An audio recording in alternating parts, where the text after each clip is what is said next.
Hey there fellow learners, welcome back to another chapter in our Unity tutorial series. I'm your host Cherry and today we're diving into how to keep a good workflow and how to stay motivated. Before we jump into today's tutorial, a quick reminder for those who might be new to our journey. If you're unsure about the add-on assets we are using to organize things in Unity, I highly recommend going back to the first video in the series. These assets are not only free but incredibly useful, providing a solid foundation for our workflow, and I will be using them in this video. The first video where I mentioned these assets will be in the tab in the top left corner, so now that you've got them, let's dive into the tutorial. First things first, probably the most important step is planning out your features. Before you dive into the coding frenzy, take a small breath and sketch out your ideas. List the gameplay mechanics, characters, environments, all the elements that will make your game shine. It's like creating a roadmap to your dream game. And now that you sketched down some ideas and wrote it down, the very best friend of yours will be Trello. It's a fantastic tool to manage your project's progress, create boards for different aspects like artwork, coding and testing, list your tasks, move them through stages and track your accomplishments. It's like your personal game developer assistant. It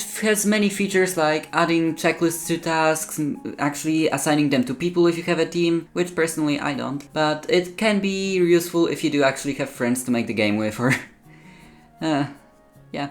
Anyways, next up, feedback is your secret weapon. Now, I know not all of us have a squad of friends to brainstorm with, like me, but fret not, there's a whole world of passionate developers online. Platforms like official Unity Discord or Reddit or other forums are buzzing with creative minds eager to share their insights. Give it a go, it's very important to get some feedback along the way. And don't shy away from asking opinions, post your concepts, designs or even early prototypes and let the feedback flow. A fresh perspective can spark ideas you never thought of and help you iron out potential issues. Now, how do you ensure you're sailing in the right direction? Well, set sail with a prototype. Don't get bogged down in details initially. Create a stripped down version of your game to test your core mechanics. It's like building a miniature ship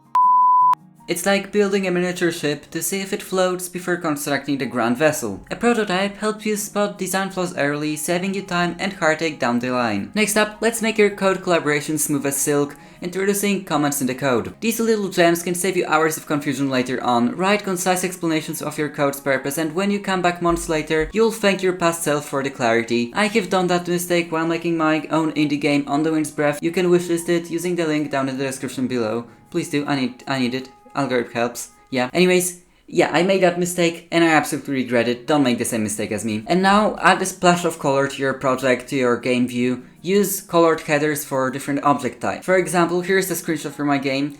I use my colored headers to differentiate from types of objects, and it's a very useful tool that helps you keep everything organized. It's way better than having everything randomly scattered, and it just makes it look more pleasant to the eye, and it's very, very helpful and makes your work more efficient. Just don't attach any important things to these headers. These headers are ignored during compilation.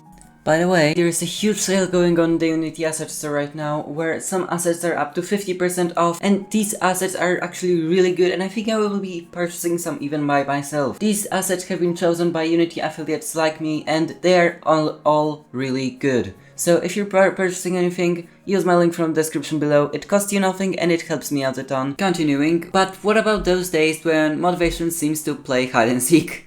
Fear not, I've got a few tips to keep the spark alive. First of all, set yourself daily goals a few days prior. They could be as simple as just fix a single bug, create a new character sprite, add a couple new tiles, work on the new level. Achieving these little milestones adds up, boosting your morale. And hey, don't forget to celebrate your accomplishments no matter how small. Checkmarking tasks off your to-do list, especially Trello, which I use, is a dopamine rush you deserve. And yes, I know it took me a while to release this video, but you know, I had very important real life stuff to do. Yeah, very important real life stuff, definitely. But yeah, hope you enjoyed. See you in the next one. Bye!